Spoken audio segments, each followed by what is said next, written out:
Assalamu alaikum wa rahmatullahi wa barakatuhu.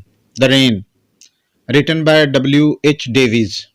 A poem for first year students, read by Muhammad Afzal.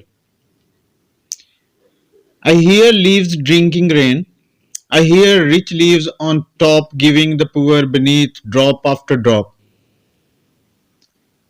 'Tis a sweet noise to hear these green leaves drinking near. And when the sun comes out, after this rain shall stop, a wondrous light will fill each dark round drop. I hope the sun shines bright. It will be a lovely sight. Night Mail, a poem by W. H. Auden, read by Muhammad Afzal for first year students. This is the night mail crossing the border, bringing the check and the postal order. Letters for the rich, letters for the poor, the shop at the corner, the girl next door. Pulling up Bitok, a steady climb. The gradient is against her, but she is on time. Past cotton grass and moorland boulder, shoveling white smoke over her shoulder. Snorting noisily she passes, silent miles of wind-bent grasses. Birds turn their heads as she approaches, stare from bushes at her blank-faced coaches. Sheepdogs cannot turn her course, they slumber on with paws across. In the farm she passes no one wakes, but a jug in a bedroom gently shakes. Loveliest of trees, the cherry now. A poem by A. E. Houseman, read by Muhammad Afzal for first year students. Loveliest of trees, the cherry now is hung with bloom along the bough, and stands about the woodland ride, wearing white for Easter tide. Now of my 70 years and 10, 20 will not come again, and take from 70 springs a score, it only leaves me 50 more. And since to look at things in bloom, 50 springs are little room about the woodland, I will go to see the cherry hung with snow. Oh, where are you going? A poem by W. H. Auden, read by Muhammad Afzal for first year students.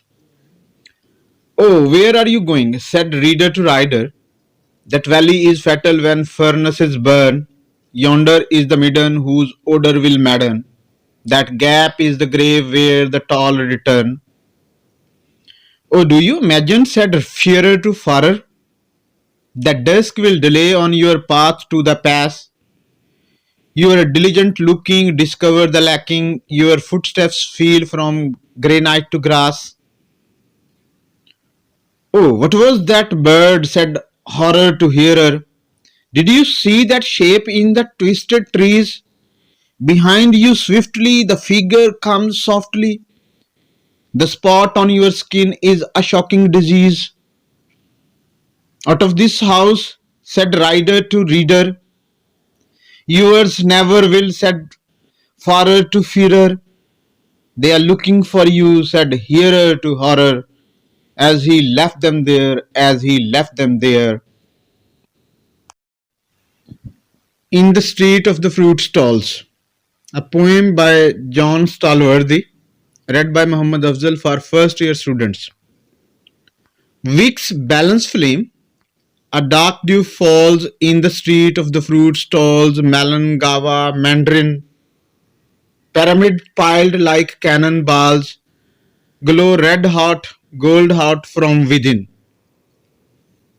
Dark children with a coin to spend enter the lantern's orbit, find melon, guava, mandarin, the moon compacted to a rind, the sun in a pitted skin.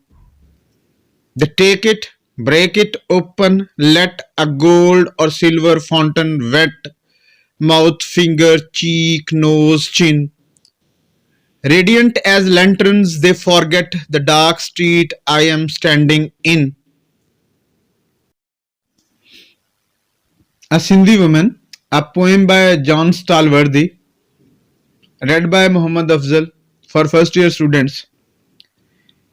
Barefoot, through the bazaar, and with the same indolent grace as the cloth blown back from her face, she glides with a stone jar high on her head and not a ripple in her tread. Watching her cross wrecked stone, garbage, excrement, and crumbs of glass in the Karachi slums, I, with my stoop, reflect they stand most straight who learn to walk beneath a weight.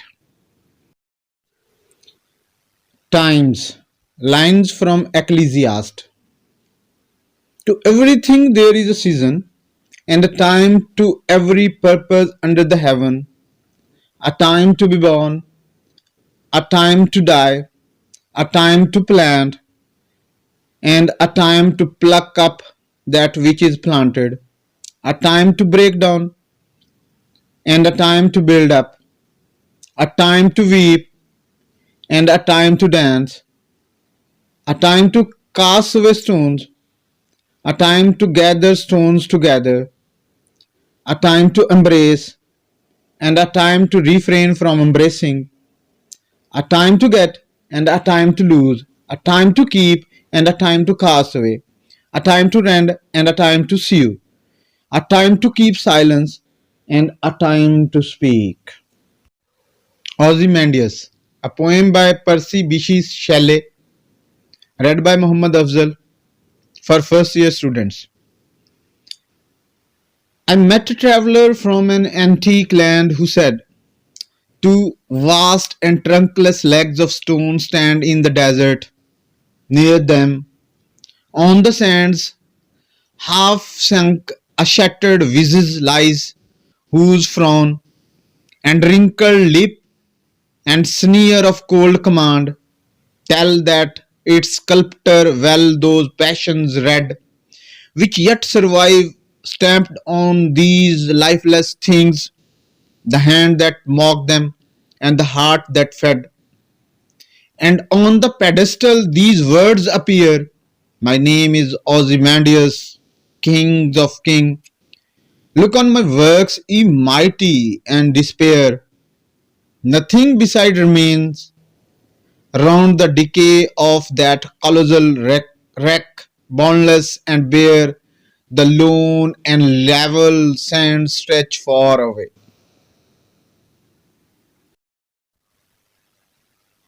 The Feed, a poem by Ahmad Nadeem Kasmi, read by Muhammad Afzal for first year students.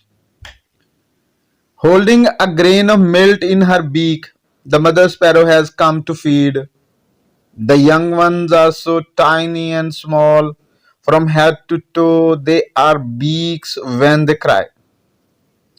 One grain to be fed to the 10 young ones, to whom the mother sparrow should feed. Conjoining beak, with whom should she solace? Fissuring the atom, you have learned to weep and wail in a long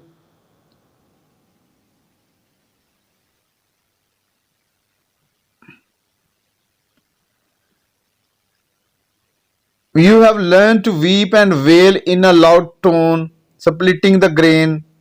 You have learned to set life on foot. Could you split the grain? One grain to be fed to the ten young ones. One grain to be fed to the 10 young ones. One grain to be fed to the 10 young ones. The Hollow Man. A poem by T.S. Eliot, read by Muhammad Afzal for first year students. We are the hollow men. We are the stuffed men. Leaning together, headpiece filled with straw, alas. Our dried voices, when we whisper together, are quiet and meaningless as wind in dry grass or rats' feet over broken glass in our dry cellar. Shapes without form, shape without form, shade without color, paralyzed force, gesture without motion. Those who have crossed with direct eyes to death's other kingdom remember us, if at all, not as lost violent souls, but only as the hollow men, the stuffed men.